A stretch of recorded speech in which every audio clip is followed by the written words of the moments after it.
Welcome back to the channel, everybody. Let's get after it. Did y'all just see what California passed?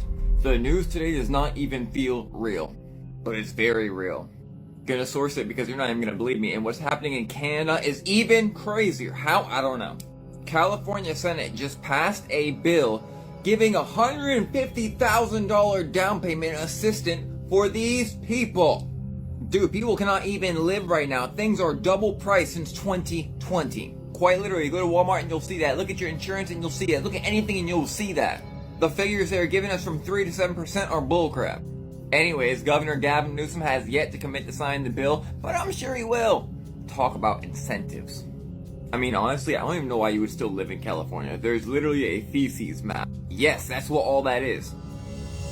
By the way, the reason it's so hazy outside and way worse than ever before in recorded history is because the corn is sweating.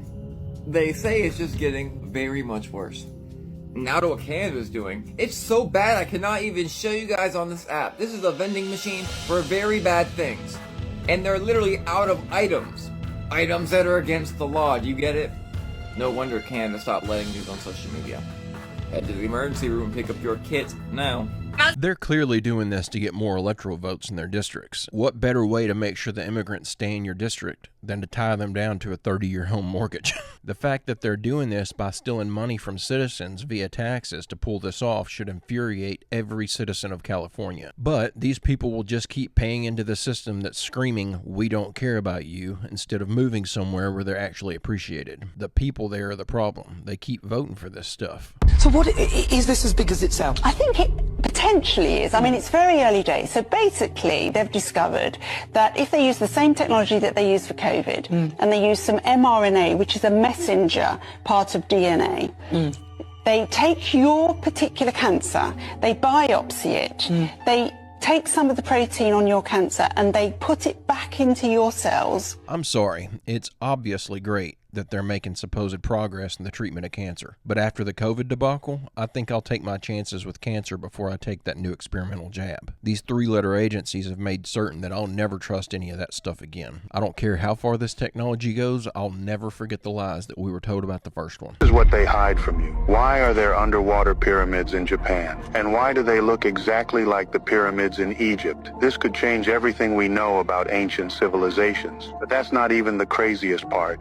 In ancient Japanese texts, there are cryptic references to a sunken civilization, saying, "The structures beneath the waves hold the secrets of the ancients."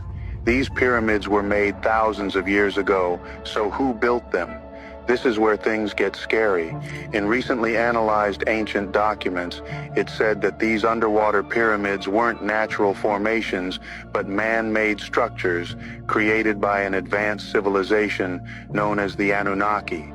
The texts specifically mention that the Anunnaki, who also built the Great Pyramids of Egypt, constructed these underwater pyramids as part of a vast network to harness and control energy from the ocean. However, once the Anunnaki left Earth, their advanced knowledge was hidden, and the true purpose of the underwater pyramids was concealed to keep this powerful technology from being misused. Either that, or they never left Earth to begin with, and all of these underwater structures are just the remnants of their past land-based settlements, and they've since moved onto the Antarctic continent or gone completely underwater and reside there full-time. I wonder, since we've had all this alien sighting stuff happening, we've detected no signs of anything moving in or out of our atmosphere.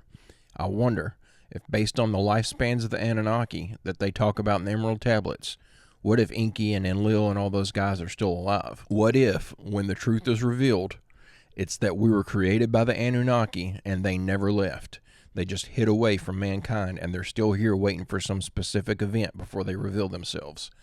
That'd be pretty insane. Hey, if you're enjoying this video and you like this kind of content, I post a new one just like it every day, Monday through Friday at 3 p.m. It'd be awesome if you'd hit that subscribe button and come back tomorrow to join me. Also, don't forget to check out the latest episode of the podcast. The link is in the description. As of today, you don't need to worry about registering for the military draft. No, The government is going to do that for you automatically. Today, the House passed a law that allows the Selective Service, which is the government agency that runs the military draft for 18 to 26-year-olds, to dig into federal computer databases, find your name, and draft you if needed. But don't worry, ladies, this can't happen to you under the United States Supreme Court case Rosker versus Goldberg. My main question is, why would Congress need to pass such a law right now? Why would we need an army full of draftees?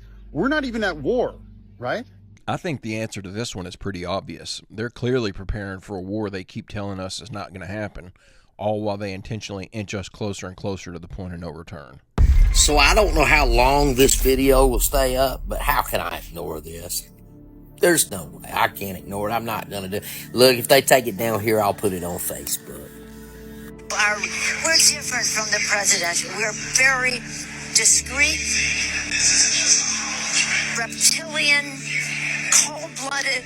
These are the races we have to win. Others are winning the whole country.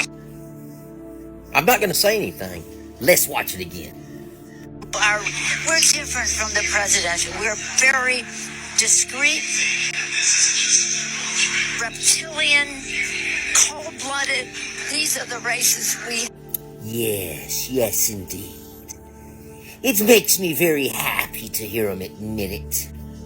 It makes me very happy to hear him admit the truth. I'm not going to say... She said it. I don't have to say it. It's just a small question. She said it. What do you think it means? What do you think she was talking about? Oh, yeah. That. Oh, yeah. That's right. I'm sure that was just her trying to be funny, but the little pause and glance around the room that she does before saying reptilian is a little suspicious, to say the least. I'm not going to say that Nancy Pelosi is a reptilian, because I don't even know that I buy into the whole reptilian thing, but if they do exist and they are walking amongst us, she would certainly be at the top of my suspect list.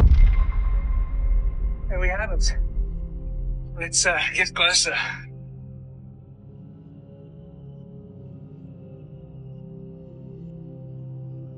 Oh, wow.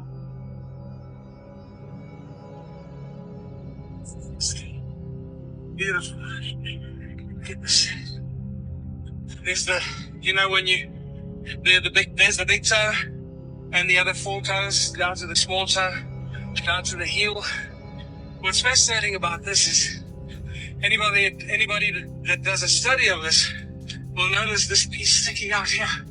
It's like when you put your foot in mud and you pull it out, your toes will lift up a little mud where your toes were, and it's exactly what you... I'm completely convinced in the existence of giants. I think the one big thing that makes me think this might not be what he's claiming is that the print only had 5 toes. And all the accounts I've heard of giants, they had 6 toes on each foot. I think that's certainly a possible giant print, though, and the only reason it's still sitting there for people to see is because it's likely too big for the Smithsonian to move it into storage. Hey, what? I haven't even slept yet, but here we are. So they've unlocked consciousness, and it connects to the entire universe, they say. It's just a simple quantum wave that can interact with everything that's ever existed. Casual. This article starts by saying there's no universally accepted scientific explanation of where consciousness comes from or where it lives. However, there's new work building off of a 1990s theory that consciousness is a quantum process facilitated by microtubules in the brain's nerve cells. So almost like those are the channels that it's streamed through. So this theory has it that consciousness as a wave function will go through these microtubules, and just like every quantum wave, it has properties like superposition and entanglement. Superposition is the ability to be in many places at the same time, and entanglement is the potential for 2 particles that are very far away to be connected, which was proven by the 2022 Nobel Prize. It's asserted that this is possible because of a fractal pattern occurring in our universe. Sacred geometry, the golden ratio, Fibonacci spiral, and basically when you have a heightened state of consciousness, your consciousness can entangle with quantum particles outside of your brain anywhere in the universe, theoretically. Initially, they thought it was only possible that this could occur under certain conditions, not possible in a brain, except quantum biology is actually proving this to be not the case. Here are the details of the study, and basically the results are that they lasted thousands of times longer than the expected coherence and more than long enough to perform the biological functions required to prove this theory. Findings published in the journal at the bottom. That's a lot to digest, but it roughly means we're stuck in a lane or route of a cosmic fractal shape that is shared by other realities, which are also stuck in their trajectories, meaning like we can't cross paths. It's asserted that when we ponder what-if scenarios, we're actually getting information about versions of ourselves in other universes who are also navigating this same type of track. We're all connected to the greater universe, which is how this is all possible, allegedly. Sounds a lot like the collective consciousness, or what we describe as God. I know this is something that's been said in different words for millennia. I just love connecting science and spirituality, so I hope you guys enjoy. I just thought this was cool that science is now coming out and saying what the conspiracy community has been talking about for decades. This is just another step toward us rediscovering lost abilities. I really truly think that this used to be common knowledge because I've seen enough evidence to convince me that astral projection and tapping into the greater consciousness used to be a common practice that we've kind of fallen away from over time. This is fascinating, though, to get actual scientific data behind the idea of astral projection. We have a clockwork mechanism that will ring the bell, but we've pumped out all the air from this bell jar, and so when I start it running, you won't be able to hear it. You can see the hammer hitting the bell. It's got a life of its own, this plunger. I've got to hold on to it. But you can see it striking the bell, but because there's no air inside, you can't hear it. Now I'm going to let the air in. And as we let the air in,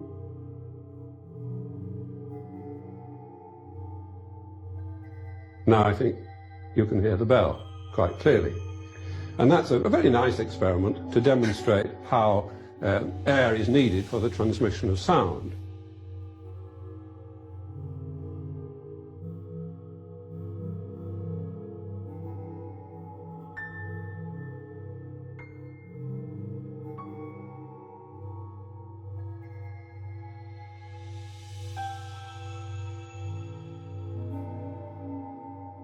Work.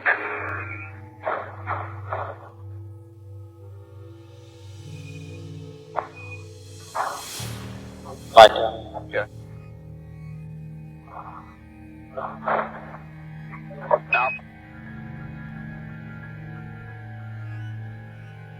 Touchline is in the camera box. So if there's no sound in a vacuum, then how did NASA record sound from their tools in the vacuum of space? They didn't. They faked it, and they just simply didn't think that far ahead when it came to the sound design of their faked video. Just another clear example of the lies of NASA. I don't know if you guys have seen what's going on in Kazakhstan. There is a fire river going on right now. It's happened right here at the end of July. Very hot outside. All the firefighters are having a bad time. The whole town is very stinky. All of the sulfur smelling air is going on. So Kazakhstan has been known for a lot of methane leaks, the second largest in the world before.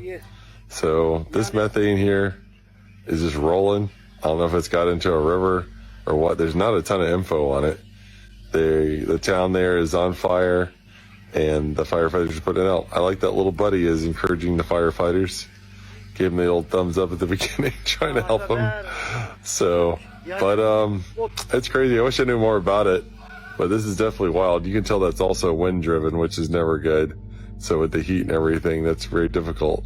And from what I can tell, this is a little bit in one of the towns from the fallout afterward. I just wanted to throw this in here because we had a clip of this fire river in a video about a month or so ago, and I couldn't find any information about it at the time. This didn't give us too much more information, but at least we know now where this happened and what caused it. You know the first thing you do in Scientology? The very first thing? It's called TR0. They have you sit down in a chair, you and me, like this, except we'd be closer. Our knees would almost be touching. And then we just stare at each other. And we just stare and stare. At very first with your eyes closed, and then with your eyes open, and you just try to stare as long as you can without blinking. Then after that, they move on to something called bull baiting, where you would try to hold as still as possible, staring at me, and I would hurl insults at you and try to make you flinch. And if you could just hold perfectly still, you had succeeded. Now at the end of doing that for hours and hours and days, what do you end up with? End up with the person that can just do this incredible, emotionless robot stare. I would assume that this clip is trying to claim that Zuckerberg is a Scientologist. Celebrities are usually pretty open about being a part of Scientology, and I couldn't find anything about him being a part of that. That's not to say he didn't go through this training, though, while he was on his spiritual journey. There has to be some reasonable explanation as to why this dude always looks like he just got hit in the head with a hammer every time you ask him a basic question. If you walked on the moon, we're given the opportunity to swear to God that you walked on the moon. I'm going to give you the opportunity to get the hell knocked out of you if you don't leave me alone. So why don't you just put the end to the record in the argument and put your hand on the Bible, swear to God you walked on the moon. Mr. Several, knowing you, that's probably a fake Bible. Well, you're talking to the wrong guy. Why don't you talk to the administrator at NASA? We're passengers. We're guys going on a flight. I don't hit people, but you're going to be on the deck unless you get I'm heading out. Well, I take your stuff and get out. Why don't you quote me and say it's in the shadows in her office? I don't give a damn about all that. This is full of lunar orbit being falsified. Being falsified?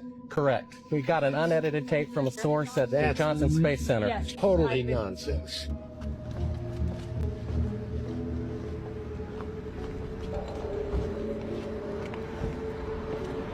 These guys sure get upset when you question their missions, don't they? The only time I ever see someone get that upset over you not believing what they're saying is when they're trying to convince you of something that isn't true and you aren't buying their lies, and so they begin to get frustrated because they aren't successful at fooling you. That's the impression I got. But I also have an extreme bias because I thought they were all lying to begin with.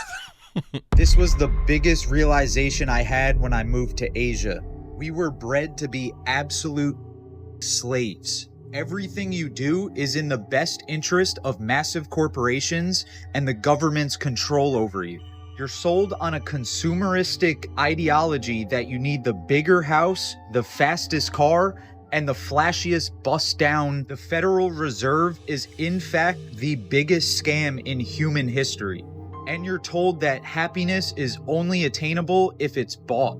People out here don't have, but they're happier than you will ever be. You literally have the option to be here right now, but instead you fell for the trap to sit in a cubicle thinking that one day that will allow you to get here.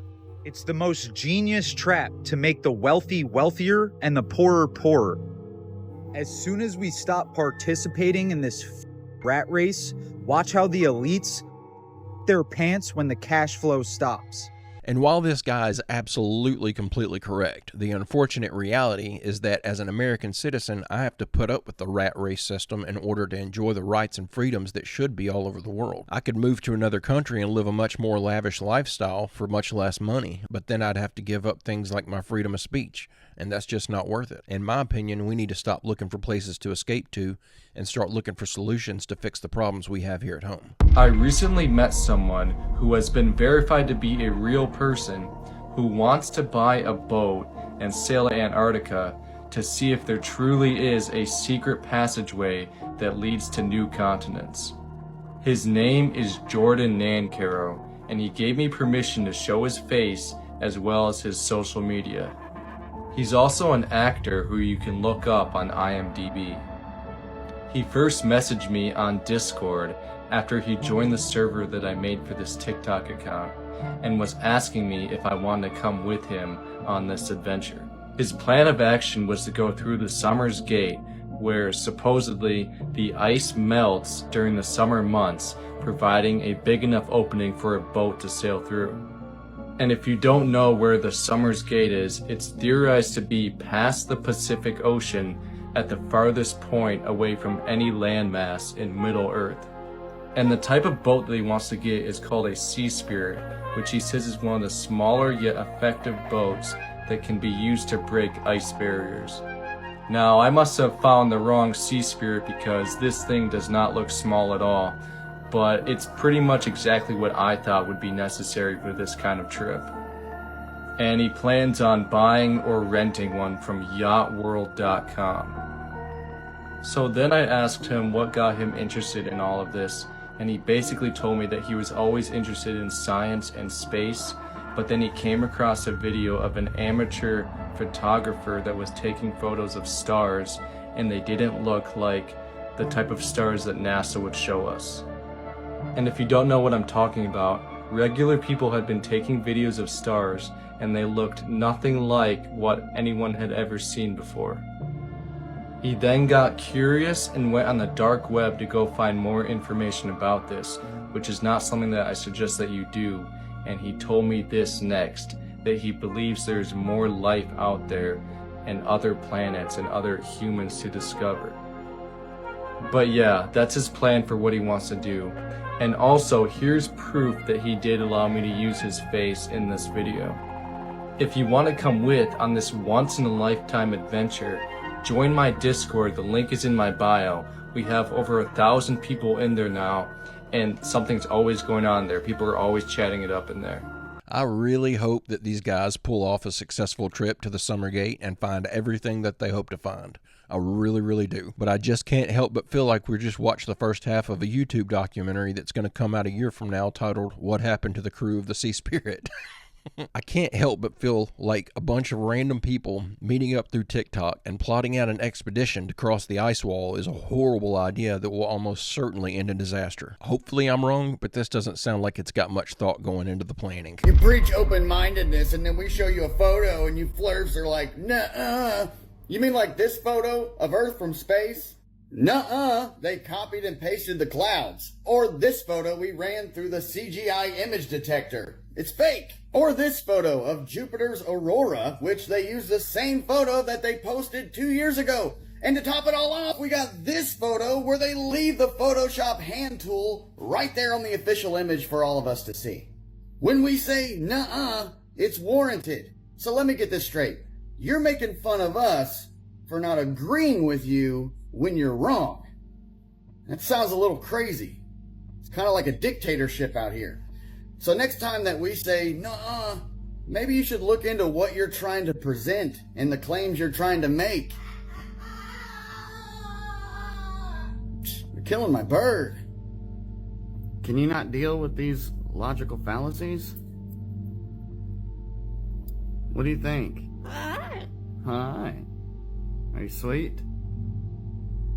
Just more examples of NASA feeding us fake photos that people are buying hook, line, and sinker. There simply has to be something about the Earth that they're hiding from us. Either the Earth is bigger, shaped differently, has more continents than they're telling us, or they've just simply not been far enough away from it to take an actual photograph, so they have to give us fake ones. It simply has to be one of those explanations. If they really could fly into outer space, and the Earth really did look like they tell us it looks, then they would just give us a real photo to prove it and put all this flat Earth talk to rest. But they don't do that. They just keep trying to give us clearly doctored photos instead of the real thing. What else are we supposed to believe? But guys and gals, I'm going to go ahead and end the video right there. I hope you enjoyed these clips we watched together today. I'll be back tomorrow with another video. I hope you come back to join me. Don't forget to leave a like and subscribe if you haven't already, and check out www.barry-stepp.com if you'd like to order yourself a shirt or a hat. It helps me support the channel, and I greatly appreciate everyone who's ordered anything off of there so far. Also, don't forget to post your photos of your merch over in the Discord to get your photo in a video, like these. But with all that out of the way, I hope everyone has a great, safe, fantastic rest of your day, and I will see you all tomorrow.